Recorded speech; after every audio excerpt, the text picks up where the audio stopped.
1364, almost 4 gallons, and the gas light just came on. Big tank, but this thing takes you pretty far.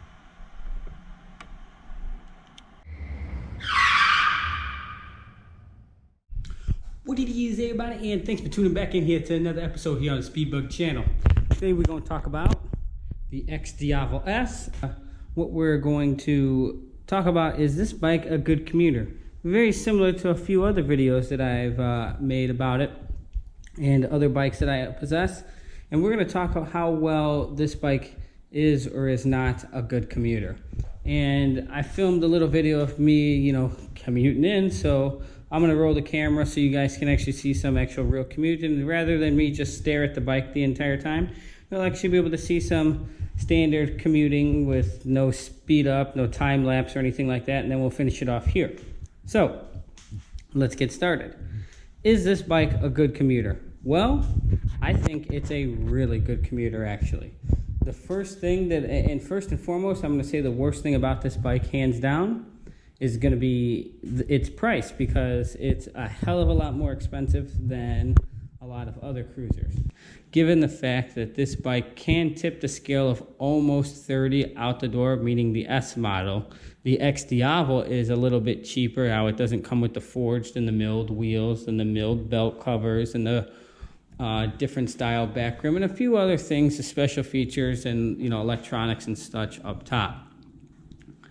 But as far as the bike commuting, it is great. So that's probably its worst fall. Everything else that I've actually found out about it so far has actually been great. The style of the bike, how it's got that long drag look style, that's what I was looking for. And I looked at the M109. I really liked that, the Boss Edition. Of course, it's nowhere near as fast. It is a little bit bigger of an engine and a little bit bigger of a bike, but it has that huge, bulky, I'm cruising style look. I also looked at the Harley, the V-Rod. I really loved that bike still. It's just the biggest reason I really didn't go with that, as I said it before in one of my other videos, was because it was only a 5-speed and it was kind of outdated. Its last year was 2017. Harley still didn't really want to give discounts on it, and I was like, well, that's not even going to happen. Moving forward, I also was looking at the new version of the bike, which is the Breakout. Now, I'm an American muscle guy, and that's exactly the bike I was looking for. It had the 6 gears, it had the big 114 motor, and of course you can do a lot of other things to it, and I liked it. It didn't have that wow factor, in my opinion, like how this one did. So I rode this, and I loved the power. I loved the way it rode, and of course it's very unique, and you don't ever see this bike really here on the street. And just as unique as this side of the bike, the right side of the bike is, so is the left. So as far as commuting with it, how does it work? How does it drive? It drives very smooth. I really like that you can adjust the suspension and adjust the shocks with the preload and the compression and the rebound. It's got great cruise control. It has great steering. It has great stability. Turn signals are great. The mirrors are great. Throttle response is great. The traction control, the ABS, the launch control. Yes, this bike even has launch control. So when you really want to get down and play a little bit, and I'll put it on, I'll say this bike might even be quicker than some of the crotch rockets. And I say quicker, we're talking quicker, 0 to 60. Obviously, after that, with the aerodynamics and the weight of it, it doesn't have the horsepower and the caliber to match it. But the fact that you could still play and ride and have a lot of fun with it, it's great. And the best thing that I really do love about this bike, besides all its looks and everything, is the lean angle. Ducati promises 40 degrees of lean angle. So making turns and such is a breeze. You're not limited by every time you go around a turn, you're going to scrape your exhaust or scrape your pegs. This thing gets down, and 40 degrees is abnormal for any type of cruiser. And by meaning cruiser, because of course it has forward-facing foot pegs, not mid controls and obviously not rear controls. The gas mileage is great. They say about 40 to 50 miles per gallon, and it's pretty damn dead on.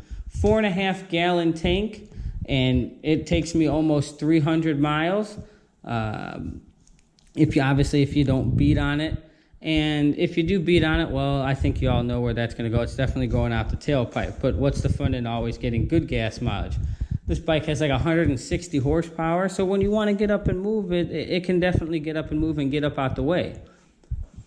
Some of the other cool features that it has is the Bluetooth connectivity. I said the cruise control, the Bluetooth connectivity as well that connects to your phone, how you can change the track, control your cell phone through it. And of course, there's other Ducati features and add-ons and such that you can also buy for this motorcycle that will incorporate and integrate to the Bluetooth system and all the other electronics here on the bike.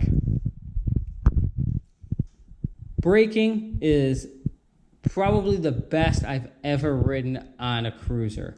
It has, you could say, crotch rocket or sport or MotoGP, whatever, sport style. Super sport super sport brakes, and they work flawlessly. Now, the back brakes on it are kind of a little weary. I don't understand why Brembo can't get their shit together on that, because it always seems to continuously have air in the system. But the front brakes suffice enough, and of course the ABS and everything else will really help you out. Getting caught in the rain, which I have a few times, yeah, it sucks. There's no rear fender, but your back gets wet. But then again, you're riding in the rain, you're getting wet anyway. So putting it in touring mode and rain mode, it drives perfectly fine, and it gives you a little bit more security. The throttle really cools down, and you could really feel how much the bike interacts with you as far as the traction and stability control as it really decides to break the tires loose. And it's really responsive, and it's really good. It really gives you a great sense of security if you have to lean and you're not comfortable riding in the rain. Not that it's really a big issue for me, but I can definitely see it for people that aren't as experienced or beginners or people that just get scared of just riding in the rain. Visibility with the headlights. The headlight is really good as well. It's an LED headlight, so riding at night, it's really good. It's a nice white light. The high beams and the low beams, of course, they're incorporated in one, and you have the ability to add additional lights, of course, to that if need be.